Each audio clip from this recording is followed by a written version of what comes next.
Hello, everyone, and welcome to another exciting episode of the Resume Whisperer and Corporate Culturalist here at USA Global TV and Radio. I'm Dr. JACALYN KERBECK, and it's an absolute pleasure to have us with you today. Good morning, good afternoon, good evening. Thank you again. We would love to have you subscribe to our YouTube channel, which is USA Global TV and Radio. And we are now going to welcome the star of our show. Mr. Joseph STETTER has helped over 11,000 people find gainful employment. He is truly an expert when it comes to all things concerning writing him a resume, whether you are looking for a job, whether you're a company looking to hire the best talent. Today, we're going to be discussing what different leaders look for in hiring the best talent. Joseph, welcome to the show. Thank you very much for again, and always an honor and a pleasure to be on the platform, Dr. JACALYN, and thank you for giving me the opportunity to share my wisdom. And I'm very excited for today's show because we're going to continue with the theme of what builds a great corporate culture and what is it that employers are looking for. So we have a guest with us. I saw earlier. Hopefully, he is logged in. That. He is the owner of a very successful accounting firm, and he's going to talk about kind of what he looks for in building a team. And again, I want listeners to see it and perceive it from a perspective of not just me as an expert saying, here's what you should be doing, here's how you should be doing it. Sorry, I had shoulder surgery, so you can still see the thing, but more.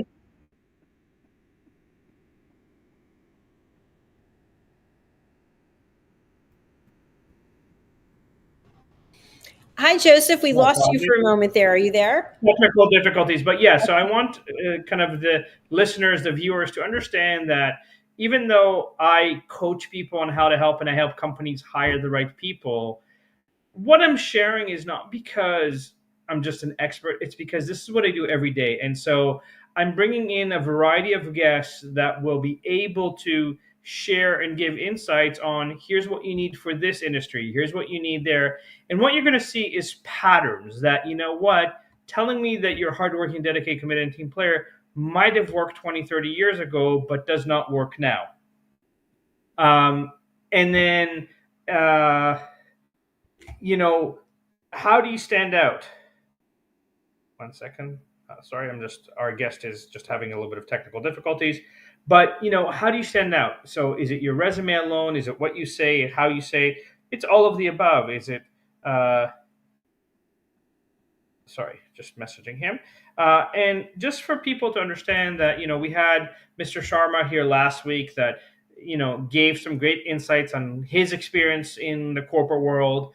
And I want people to understand when, you have, and we're going to have multiple guests here saying, here's what's happening, here's what they need, this is going to make the difference for everybody.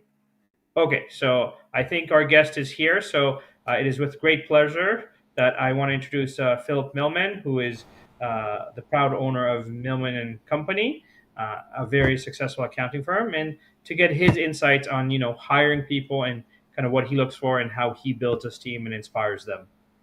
Absolutely. Philip is backstage, but Philip's camera is not on. Philip, please turn on your camera. We'd love to bring you onto the program.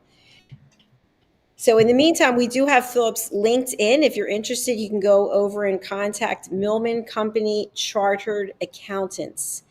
And just like that, Philip disappeared. So I think he's working on his camera. It's technology. It's live television. This is the way that it goes. So, right.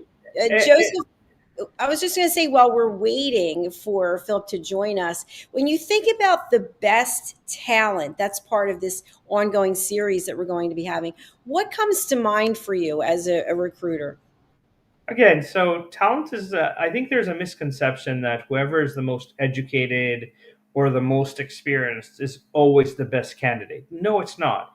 I can give an example. My father, when he needed to hire project managers in construction, would get resumes of people that have their PhD, but they've never left academia. And he looked at me like, we would have conversations. He's like, yeah, it's great that he's got a PhD and he has theoretical knowledge, but if he's never scheduled plumbers and electricians, where especially in Canada you have weather delays that could be 3 weeks long, it's useless to me that there's a PhD. I need someone that knows hands-on how to communicate to the trade, that hands-on knows how to adjust projects as they're happening and as on the go kind of thing. So there is a level where it's not just education. It's not just Philip is asking if we can see him now. We Jasmine. can, yes. I was just going to say, Yeah, Philip perfect. is with us. So without Yes. further ado, let's bring Philip Milman onto the program. Hello there. Oh, hey, everybody. Welcome aboard, Philip. Welcome. Thank you. Thank you for having me on the program. I appreciate it. Thank you very It's much. an honor and a pleasure. So I'm going to start by kind of saying, so you run a successful accounting firm right now. How many people do you have right now on your team, roughly? Right. So right now we have about 25 different people in total, and we have recently actually expanded a little bit by hiring a couple of new people. We had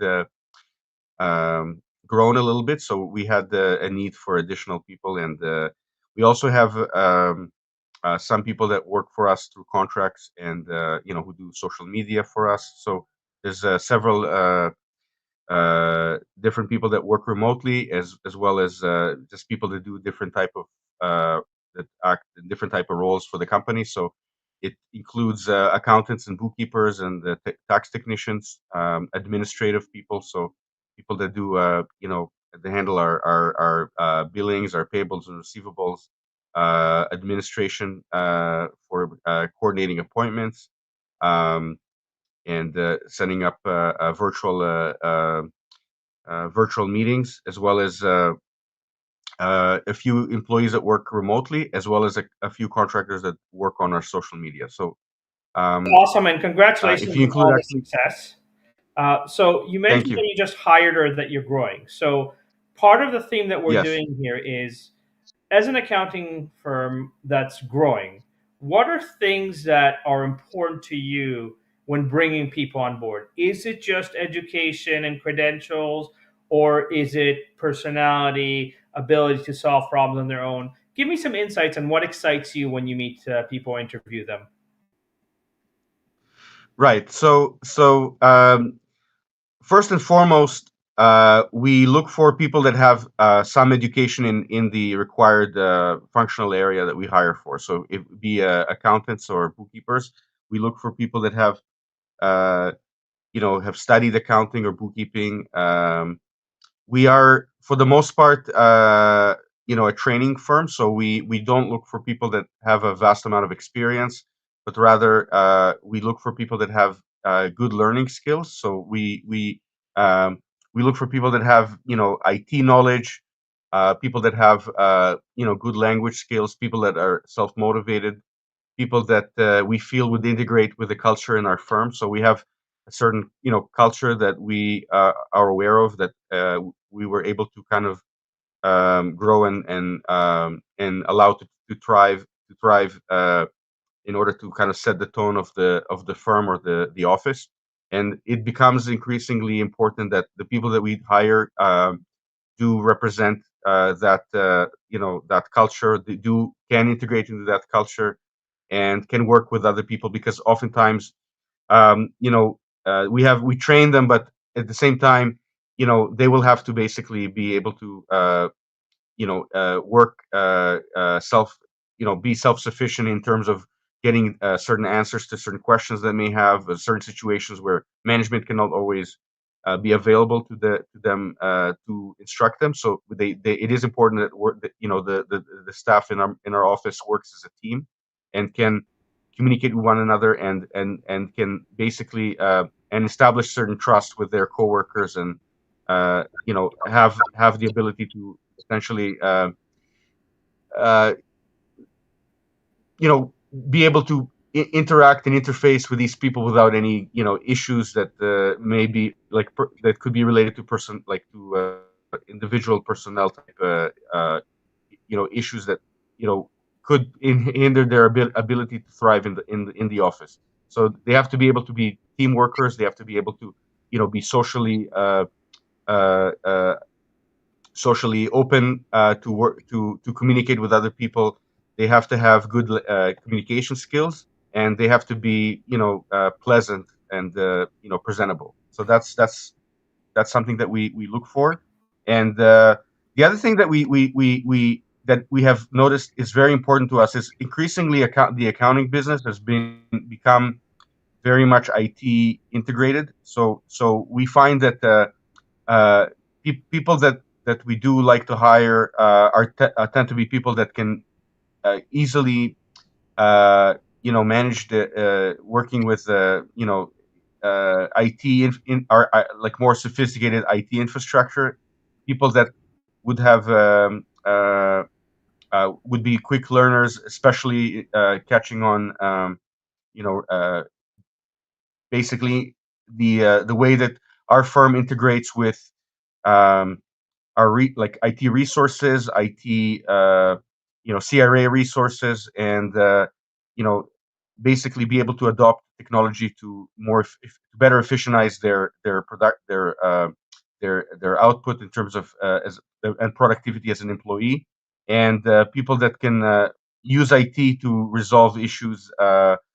Given that a lot more reliance on it now, and we do also work off cloud uh, platforms, and so whether they are working from the office or working from home, that they can essentially access the same resources, whether they're in the office or at home independently. So those have become increasingly important, and even I would say more so in recent years due to the changes in work environments, given the work from home mandates, during COVID, and just given that the fact that we live in a world that's post COVID now, where a lot of our clients basically rely on technology to communicate with us. So So, there is more well, of a let me jump in second. yeah. That's great. So, do you have like one or two questions that gives you insights on, let's say, the social skills or insights on, their initiative or problem solving that helps you kind of gauge that it's a good fit, as opposed to just someone saying, "I take initiative and I'm a good problem solver"? Well, we ask them basically situational questions about certain uh, uh, you know situations that they might have experienced in the past and in previous jobs. We asked them a little bit about what their proficiency would be like in terms of technologies that we work with. So we're like predominantly a Microsoft office, and we work with Microsoft tools. Microsoft tools include certain apps and programs that expect them to have some knowledge of, and it's like sort of the basic tools that we use. Of course, like some of the more professional tools, they'll learn over time, but they have to be able to see, uh, come up with solutions in situations where they're not always uh, sure on direct, and especially now, I find that even more so with a lot of the AI being out there, and information online, that would drive people that would have experience in terms of accessing those tools. So we do look for certain proficiency and ability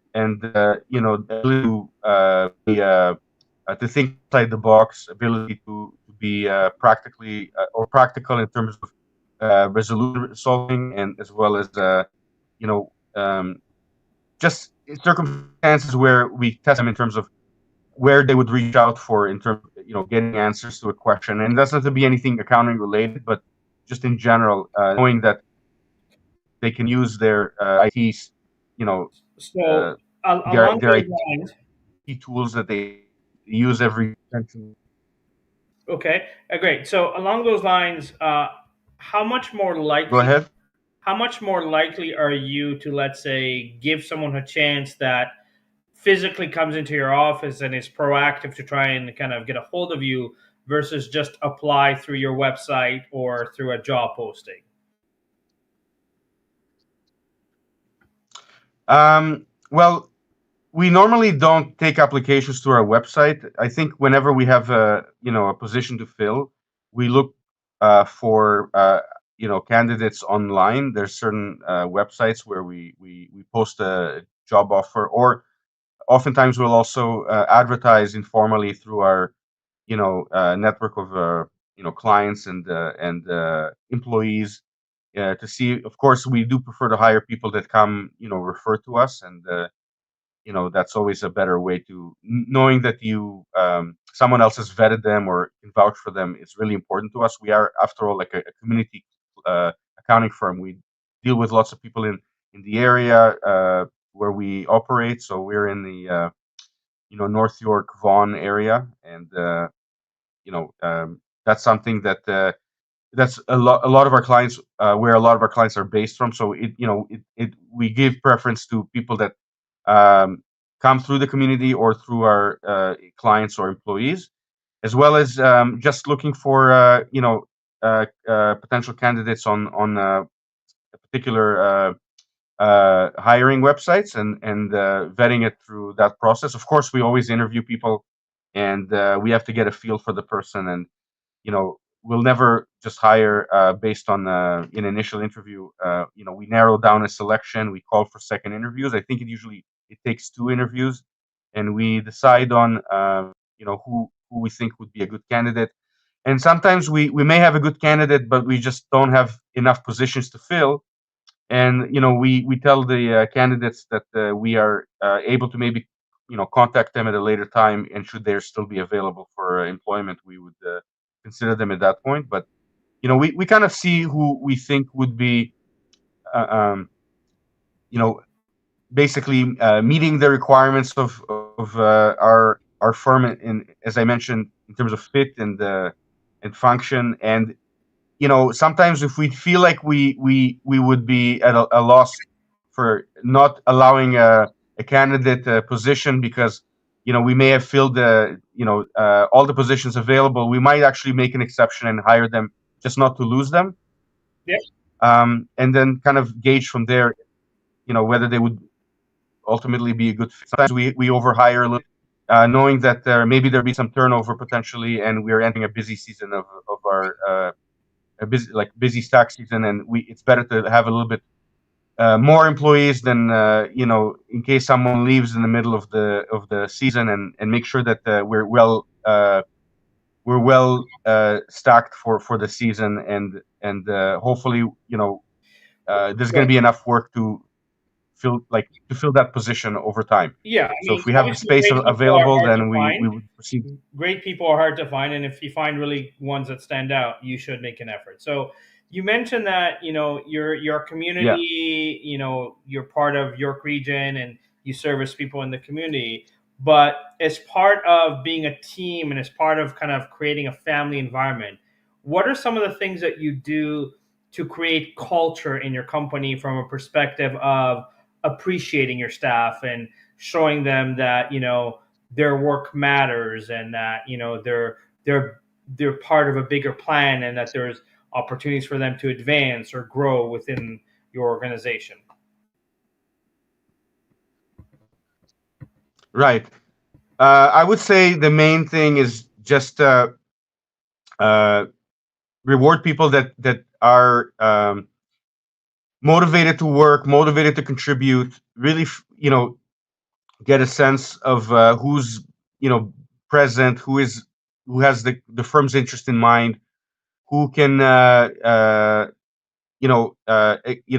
on to the next level in their job, in terms of not just learning the basics and not just carrying out the very elementary part of their uh, job description, but takes an interest in other things, takes an interest in being more involved in the firm with other matter, and really taking more charge of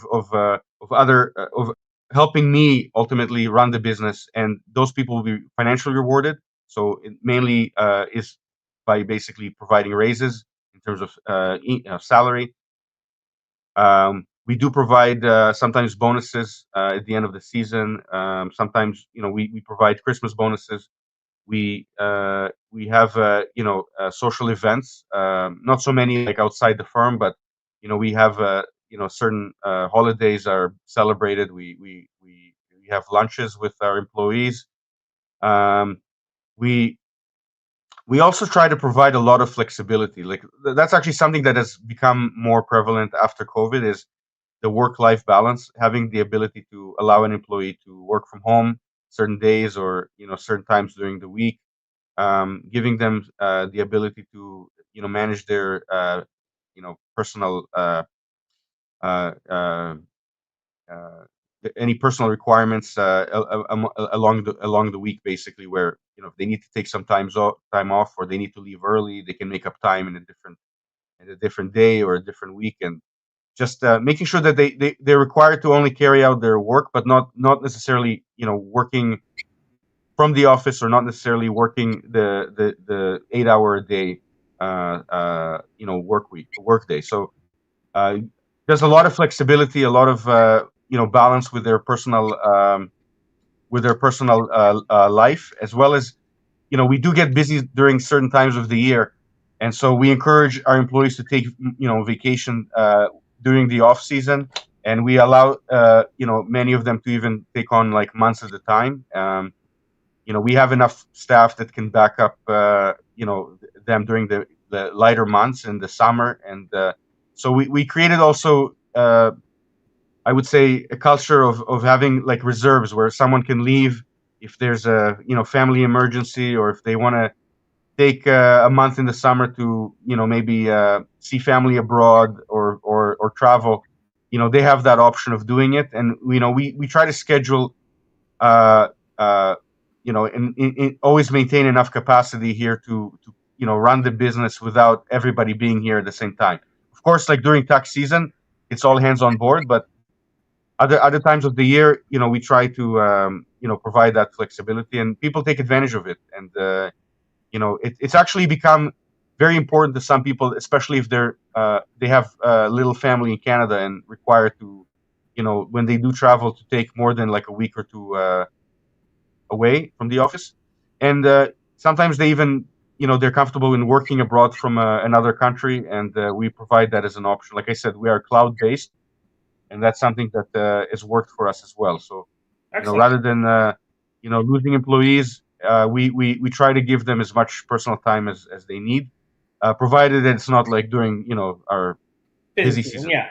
So along those lines, you mentioned obviously you offer a lot of flexibility, and you mentioned the word having reserves. So how often do you cross train your employees, or just in general offer training to make sure that different employees are up to speed on different things, so that they don't feel overwhelmed and they know that there's support there? Right. So again, we feel that having sometimes a few extra employees isn't gonna really hurt us at the end. It allows us to have that buffer room to basically have enough capacity to be able to actively share work with people that have less utilization maybe during that time, or people that are just starting or learning the ropes of the business, new hires, giving them the ability to gain experience under the guidance of another more senior employee who will still be the lead on the file. So and just being able to help out in a situation where we are squeezed for time, such as this time of the year, where tax season is becoming increasingly more busier and busier. So between now, let's say, and the end of April, that's kind of our busiest time of the year, and you know we are trying to be flexible in terms of like shifting or moving around work between employees, make sure everybody's utilized and nobody's working unnecessary overtime while other people are going home early.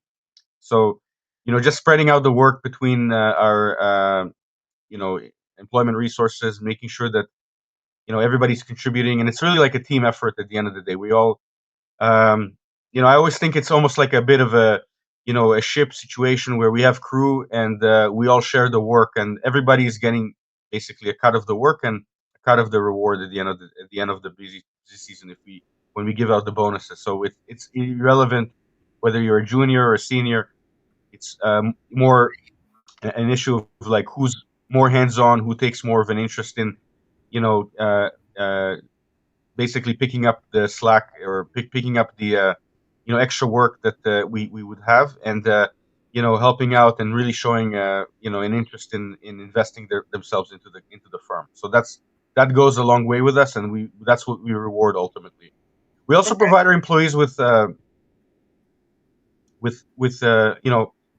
and medical, like health and dental insurance, and we try to be as supportive as we can, to the extent that there is more competition for good talent out there, and we realize it. And when we see good talent, we will make an effort to secure it. So we have the remuneration means in place to ensure that we do that. Fair. And along that line, in terms of good talent, what are your thoughts on people that take the time to put a little bit of personality into their resume so that they don't look like everybody else? So, a little bit of color or maybe slightly different formatting that highlights the relevant information for you in an easier way. What are your thoughts on that? So I would say in my business, I'm not sure about the advantage of having, let's say, more creativity, in a sense that, in terms of like their presentation or anything like that. Although it does help in certain ways, if but it would probably translate in a different way to potentially, it's more of a, I would say, an issue of like being able to think outside the box, be able to resolve, it's problem solving and problem resolution skills that we look first and foremost. And then, because really, like in our business, at the end of the day, we are looking for basically employees that are good at working around challenges and issues. So, like, in terms of the personality part, people that have the ability to communicate and to work together with other people is important. But we're not really looking for people who are eccentric in certain ways, or um, different. We are looking for people that can communicate with each other here at the office, as well as with clients, and can clearly and concisely explain a situation to a client.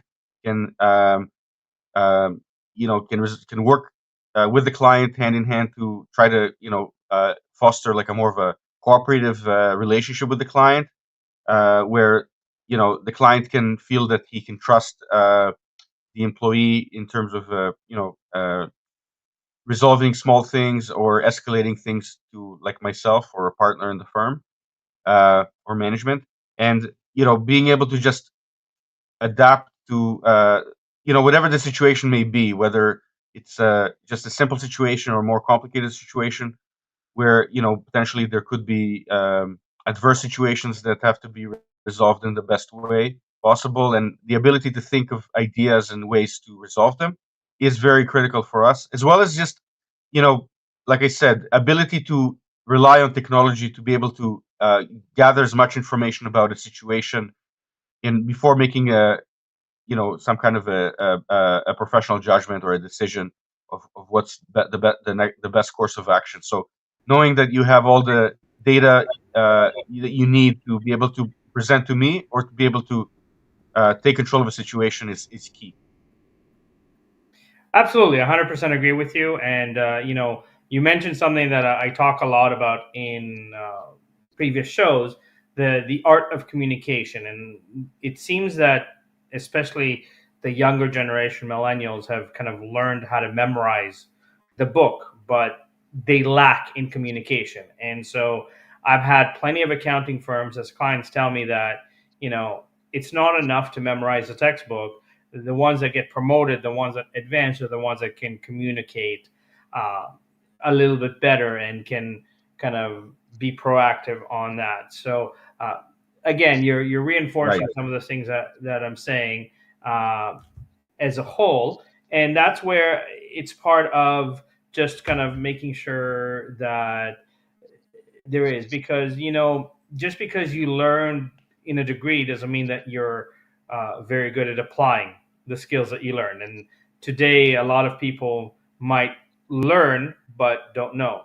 And have you found that there's something to be said about someone that has experience that can come in and knows how to solve versus someone who is kind of a fresh graduate, especially younger, that doesn't have an experience and doesn't have the maturity to handle more volume? Have you found that at all?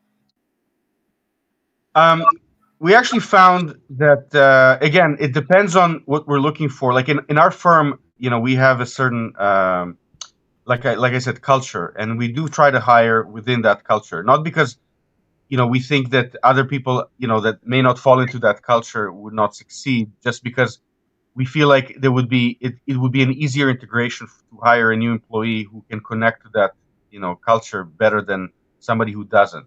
And that actually sometimes to us is more important than potentially experience, as well as uh, maybe I would say more maturity.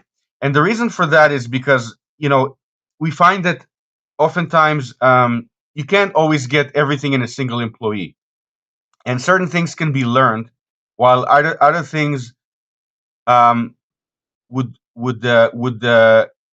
not necessarily be uh, learned over time. Like there is maturity can be developed and can be fostered and can be uh, encouraged in our firm, and can ultimately happen for an employee over time. And if it doesn't happen, then that employee probably wouldn't have much of a future in our firm and would not last very much, unfortunately, to make it to that point.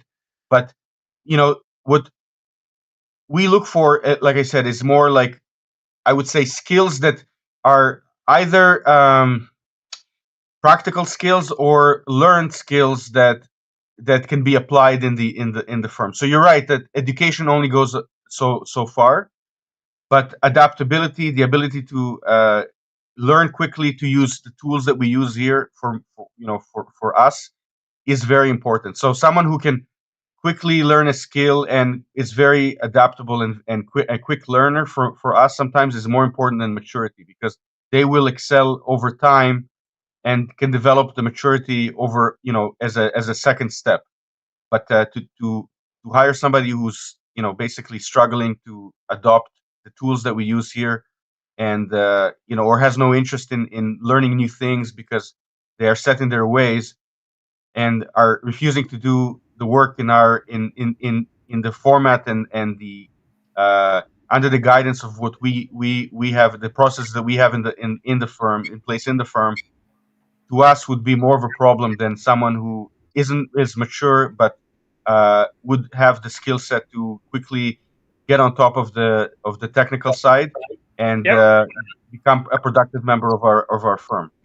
All right. Well, we got a few minutes left. We got about just under 4 minutes left.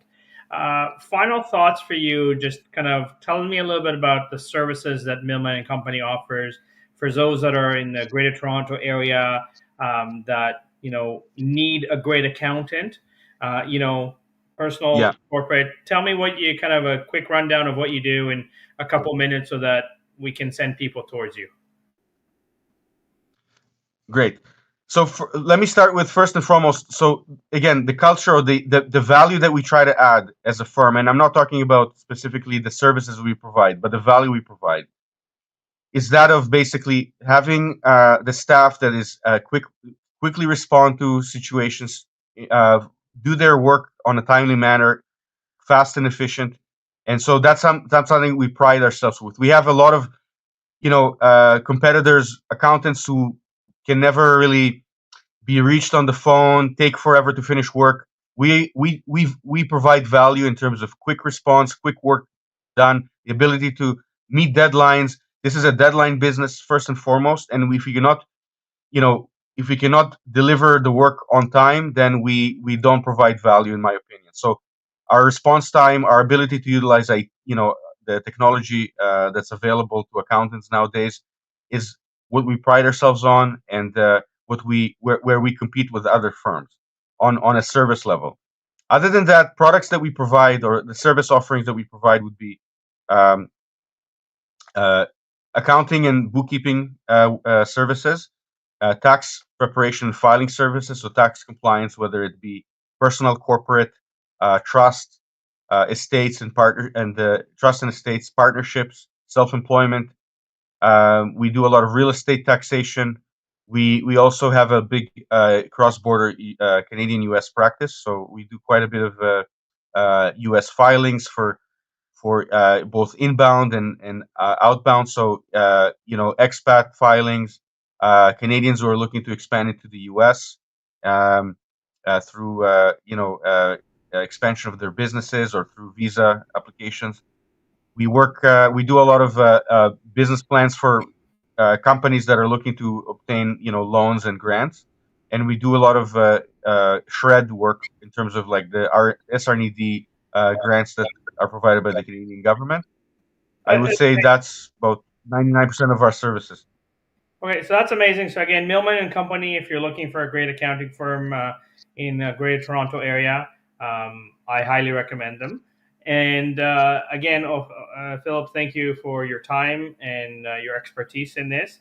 And again, consolidating the fact that you need to make sure that you know how to communicate. You need to make sure that you are proactive and that you're taking initiative and you're willing to learn and that you're adaptable, because otherwise, you might be very good, but if you're not communicating that clearly, you're going to miss out on great opportunities.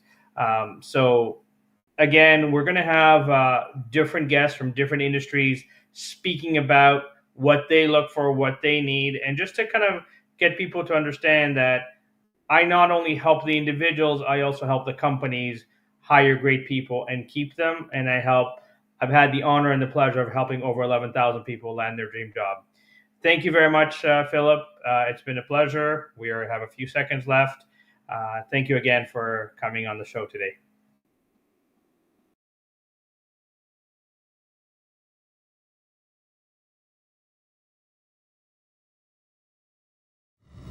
The last few days have been really amazing. I had a trainer course from the British School of Etiquette. And I must say it's been one of the best decisions I've ever made and one of the best investments I've made in my own training and development.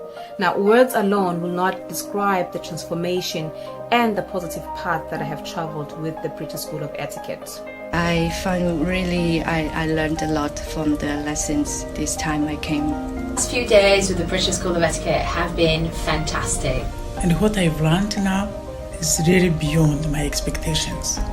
This is the most rewarding experience and the best investment I have made this year.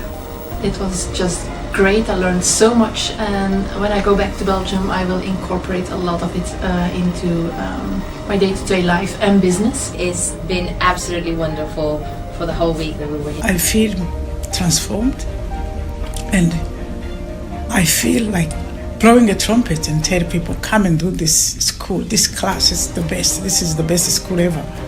You should take it. It will change your life immediately. I am now able to teach other people how to bring the best of them. Thank you. Thank you, BASc. Thank you. Thank you so much. Thank you.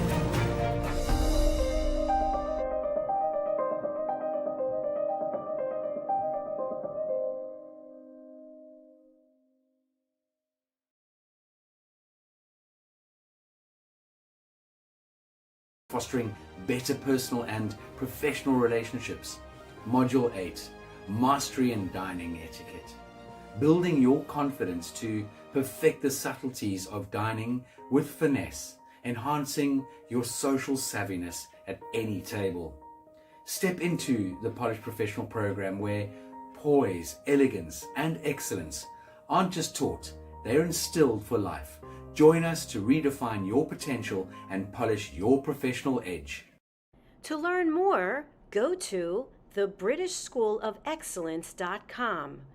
The British School of Excellence are investors in people. Let us invest in you.